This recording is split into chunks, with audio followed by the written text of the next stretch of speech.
এটা আমাদেরই গল্প ৩৯ নম্বর পর্বে কি হতে যাচ্ছে সেটাই জানবো আমরা আজকের এই ভিডিওতে। ৩৭ নম্বর পর্বে দেখেছি ফাহাদ চালাকি করে নিজে নতুন একটা ব্যবসা শুরু করবে এই কথা বলে তার বাবার থেকে সাইন করিয়ে তাদের বাড়ি বিক্রি করে দিয়েছে এবং সাইরাকে সমস্ত টাকা বুঝিয়ে দিয়েছে। কিন্তু এখন পর্যন্ত ফাহাদের পরিবারের কেউ এটা জানে না এবং ফাহাদের পরিবারের সদস্যরা যদি জানতে পারে তাহলে কি হবে সেটাই দেখব আমরা ৩৯ নম্বর পর্বে। এদিকে সমস্ত টাকা সাইরাকে বুঝিয়ে দেওয়ার পরেও ফাহাদ ও সাইরার মধ্যে ভয়ঙ্কর একটা পরিস্থিতির সৃষ্টি হয়েছে এবং আমরা জানি ফাহাদের চাকরিটাও চলে গেছে।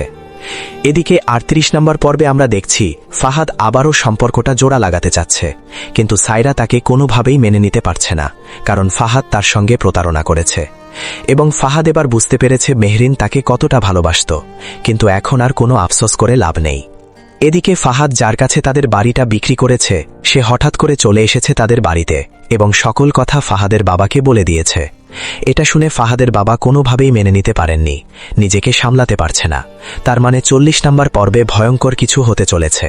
এদিকে সামিরের ফুপা মেহরিন তারা অনেক মজা করছে, অনেক ভালো রয়েছে তারা, এবং সবথেকে বড় খুশির খবর হলো তারা অনেক আনন্দ করছে ঈদের। এবং আমরা যারা দর্শক রয়েছি আমাদের আরও ঈদ আসতে অনেকদিন বাকি রয়েছে এবং এই ঈদে আপনারা কে কি কিনেছেন অবশ্যই কমেন্টে বলে যাবেন।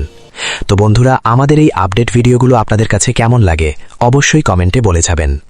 ভালো লাগলে অবশ্যই চ্যানেলটি সাবস্ক্রাইব করবেন এবং ৩৯ নম্বর পর্ব সবার আগে দেখতে হলে সিনেমাওয়ালা অফিসিয়াল ইউটিউব চ্যানেল এখনই সাবস্ক্রাইব করে রাখুন। ধন্যবাদ।